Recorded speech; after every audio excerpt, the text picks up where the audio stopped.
रत्नाकर महाजन, हिंदुत्व आणि बुद्धिवाद या दोन्ही गोष्टी परस्पर विरोधी आहेत असा ग्रह ज्यांनी केलाय अशा एका मोठ्या समाजाला सावरकरांचा बुद्धिवाद पेलता येत नाही अशा प्रकारची मांडणी सावरकर प्रेमी वारंवार करतात.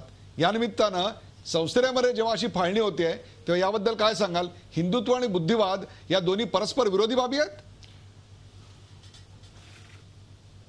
नाही, मी आधी म्हणूनच मगाशीच सांगितले की एका सावरकरांमध्ये दोन सावरकर होते. त्यामुळं एका बाजूला पराकोटीची बुद्धिवादी भूमिका घेणारे सावरकर राजकीय पातळीवर मात्र एका धर्माशी मर्यादित एवढीच भूमिका घेत होते. आंबेडकरांनी ज्या वेळेला, आता ते कशाला जेस्टेशन्स करता, ऐका ना, चुकीचं आहे कारण आपण तुम्ही मध्ये कशाला जेस्टर्स करता? Ratnakar Mahajan please go ahead. Ratnakar Mahajan please go ahead. तुम्ही खऱ्याचे पुतळे आहात, तुम्ही सत्याचे पुतळे आहात, मला माहित आहे. रत्नाकर सत्य धर्माचे पालक आहात, मला माहित आहे.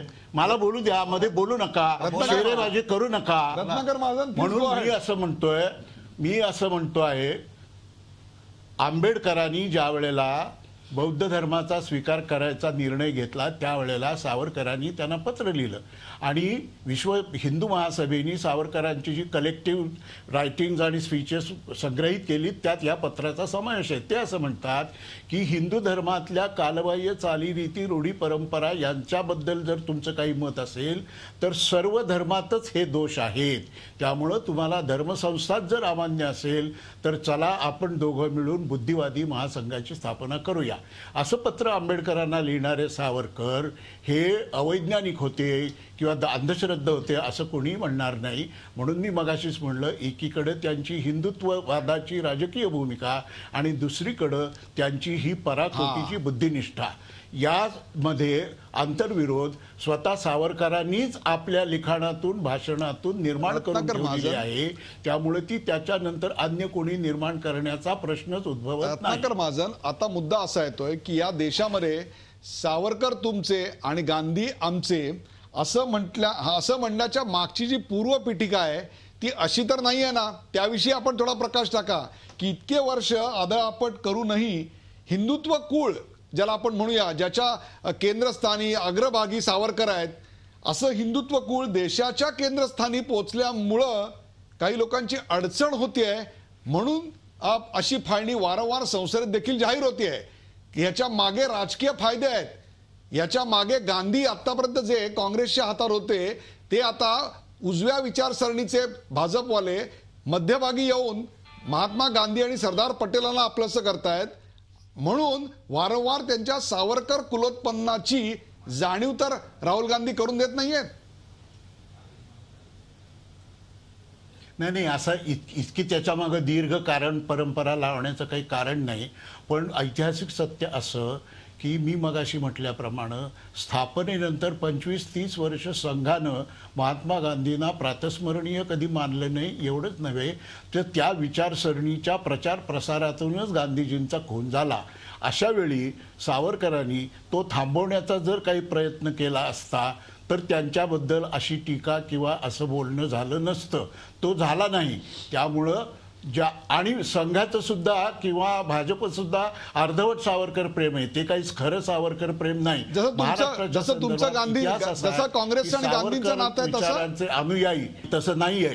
त्याचं कारण असं की स्वातंत्र्य चळवळीचा पूर्ण इतिहास हा गांधीजींच्या नेतृत्वाखाली होता, पण संघाचा इतिहास हा हेडगेवारांच्या नेतृत्वाखाली होता. आणि त्यांचे मामा हिंदू महासभेचे बासी मुंजे हे हिंदू महासभेचे नेते होते. तिथं सावरकरांचा काही संबंध नव्हता.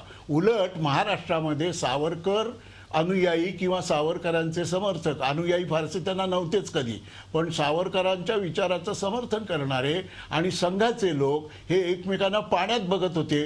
याची असंख्य उदाहरणं आपण श्रीरंग गोडबोले यांचं मत जाणून घेऊ. श्रीरंग गोडबोले प्लीज. हे मगासपासून हो, आणि माझं ऐकून घ्या 5 मिनिटं. बोला. मगासपासून महाजन संघाविषयी खोट्या गोष्टी सांगतायत. त्यांनी मगाशी सांगितलं की गोळवलकर गुरुजींचं काहीतरी वाक्य त्यांनी सांगितलं बंच ऑफ थॉट्समध्ये. असं कोणतंही वाक्य बंच ऑफ थॉट्समध्ये नाही. बंच ऑफ थॉट्स मी कोळून प्यायलेलो आहे. सावरकरांच्या 80व्या वाढदिवसानिमित्त हिंदू सभेने मुंबईत सैनिकीकरण सप्ताह केला.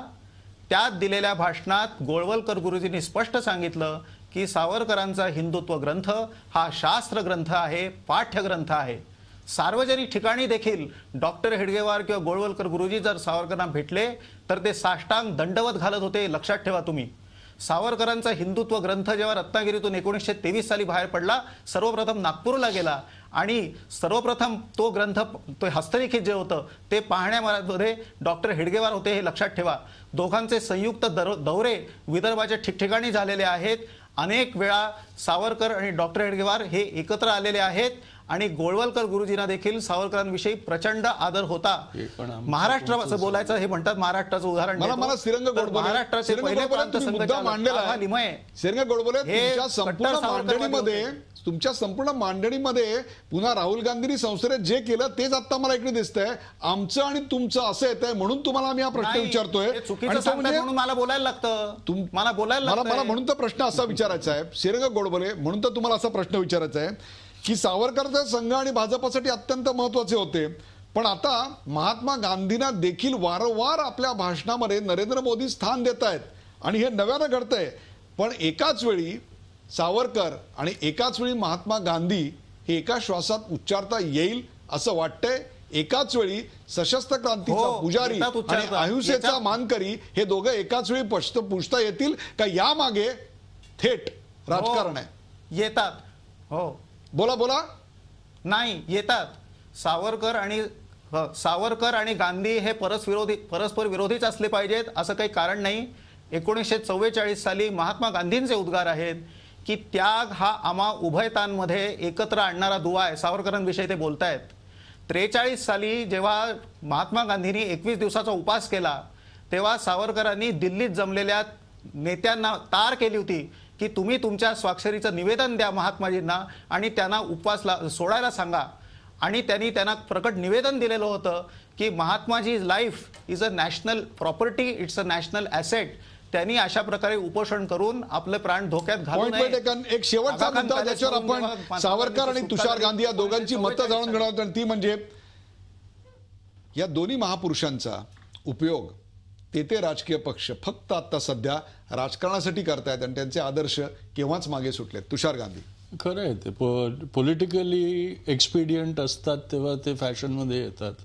पॉलिटिकली जेव्हा ते फॅशन जाते तेव्हा ते सोडले जाते. जसे कपडे 2 ऑक्टोबरला खादी सुचते सगळेच नेता जितके नेता आपले आदर्शनीय आहेत ते जेव्हा फॅशनमध्ये येतात तेव्हा एक होड लागते त्यांना अडॉप्ट करायची, त्यांना एक्सक्लुझिव्हली स्वतःकडे खेचून यायची. पण त्यांचे सिद्धांत कधीच नको असतात कारण त्यांच्यावर चालण्याची शक्ती आजच्या नेत्यांमध्ये कुठेच नाही. एक छोटासा प्रश्न, नंतर हाच प्रश्न घेऊन मी रणजित सावरकरांकडे जाणार आहे. तो म्हणजे गांधींचं प्रेम म्हणजे सावरकरांचा विरोध, हे आपल्याला ही मान्य आपलं कितपत मान्य? कोणाचंही प्रेम कोणा दुसऱ्याचा द्वेषावर टिकून राहू शकत नाही कारण त्याच्यात मग ते विटंबना येते. एक्सक्लुझिव्ह असतं. सावरकरांचं प्रेम म्हणजे गांधींचा विरोध अशी तुमची मांडणी आजही आहे? इतक्या मला तुमच्या मूळ प्रश्नाकडे जायचंय. आज जे राहुल गांधींनी जे स्टेटमेंट केलं त्याच्यामागे मला एक राजेशाहीचा दर्प त्याच्या मागे मला येतोय की हे राज्य आमच्या बापांनी मिळवलंय, तुमच्या बापांनी काही केलं नाहीये, त्यामुळे सत्ता आमची यायला पाहिजे. हा असा एक उघड याच्या मागे. आणि पण मला एवढंच म्हणायचं की म्हणजे गांधी विरोध का? अजिबात नाही. एकाच वेळी मी गांधींवर म्हणजे मी गांधींचं तत्त्वज्ञान फॉलो करत नाही याचा अर्थ मी त्यांचा द्वेष करावा हे बघा, मी सांगतोय की मी त्यांचं पालन करणार नाही. मला त्यांची मतं चुकीची वाटतात पण याचा अर्थ मी गांधींना देशद्रोही म्हणून त्यांचा अपमान करणार नाही. एवढं सभ्यता माझ्यामध्ये आहे आणि मला एवढं जाणवतं की बाबा त्यांनी पण देशाकरता त्याग केलाय हे मी मान्य करतोय, पण त्यांचं तत्त्वज्ञान मला मान्य नाही. याचा अर्थ ते त्यांचा मी अपमान करावा, त्यांना देशद्रोही म्हणावं, त्यांना माफीवीर म्हणावं नाही. सत्य बोलावं लागतं. कधी कटू असतं सत्य. कारण सावरकर आणि बापूंचं नाव घेणाऱ्यांना हे लक्षात असायला पाहिजे की तिथे मध्ये नथुराम गोडसे येतो नथुराम गोडसेंचा सावरकरांशी संबंध सिद्ध होऊ शकला नाहीये. हे गांधी हत्या तुम्ही पुन्हा मध्ये आणू नका. 1946 साली सावरकर अध्यक्ष म्हणून मान्य नव्हतं. 46 साली संबंध तर सिद्ध झालेलाच होता. संबंध तर सिद्ध होता, कोर्टाला ते मान्य झालं नाही आणि पॉलिटिकली एक्सपिडियंट होतं म्हणून ते झालं नाही. ते एव्हरीबडी वॉज अगेन्स्ट टीम. साधा अपील केलं नाही तिकडे. आपण दोघांनाही शांत राहायची विनंती करूया. याचं कारण कार्यक्रमाची वेळ संपत आहे. प्रेक्षक, काँग्रेस काय किंवा भाजप काय, दोन्ही पक्षांची अस्वस्थता आपण समजून घेतली पाहिजे. कधी पंडित जवाहरलाल नेहरू, सरदार वल्लभभाई पटेल अशांनी नेतृत्व केलेल्या काँग्रेसकडे आज किंवा भारतीय जनता पक्षाकडे देखील अटल बिहारी वाजपेयींच्या उंचीचा नेता नाही. त्यामुळे दैदिप्यमान भूतकाळाचा दाखला देत सध्याच्या नेतृत्वाची उंची आम्ही झाकायचा प्रयत्न करतोय की काय, असा आता सवाल येतोय. राहुल गांधींना हा तर मोठा धक्का आहे. महात्मा गांधी आणि सरदार पटेलांच्या नेतृत्वाचा वारसा आपल्या हातून सुटतोय की काय, अशी भीती काँग्रेसला वाटते. याचं कारण दररोज उठून महात्मा गांधी हे आमचे अशा स्वरूपाची भूमिका भाजपकडून मांडली जाते. तर दुसरीकडे हिंदुत्वाची लाट शोपवू शकेल असं नेतृत्व अजूनपर्यंत काँग्रेसमध्ये आलेलं नाही. महात्मा गांधींना आपल्या अजेंडात सामावून नरेंद्र मोदी भाजपला सर्वसमावेशक असा चेहरा द्यायचा प्रयत्न करतायत, पण तेही काँग्रेसला अडचणीचं ठरतंय. प्रत्यक्षात काँग्रेसला गांधीजींच्या मार्गावर पूर्णपणे चालणं आणि भाजपला सावरकरांची सगळी तत्व आचरणात आणणं अजिबात शक्य नाही. त्यामुळे आमच्या विरुद्ध ते अशी विभागणी करून संपूर्ण देशाचं लक्ष आणि फाळणी हा खेळ सध्या राजकारणात सुरू आहे. पण महात्मा गांधी म्हणजे फक्त काँग्रेसची मक्तेदारी नाही, हे आता मान्य होणार नाही कदाचित काँग्रेसला. परंतु सावरकर म्हणजे फक्त आमची असं भाजपलाही मान्य होणार नाही. त्यामुळे हे आमचे आणि ते तुमचे हा युक्तिवाद जरी झाला असला, पण त्यांचा युक्तिवाद हा तोकडा आहे आणि त्याची वेळही चुकले एवढं मात्र नक्की. या कार्यक्रमात सहभागी झालेल्या सर्व मान्यवरांचे आभार. ताज्या बातम्यांसाठी पाहत राहा झी 24 तास. रहा एक पाऊल पुढे. झी 24 तास रहा एक पाऊल पुढे.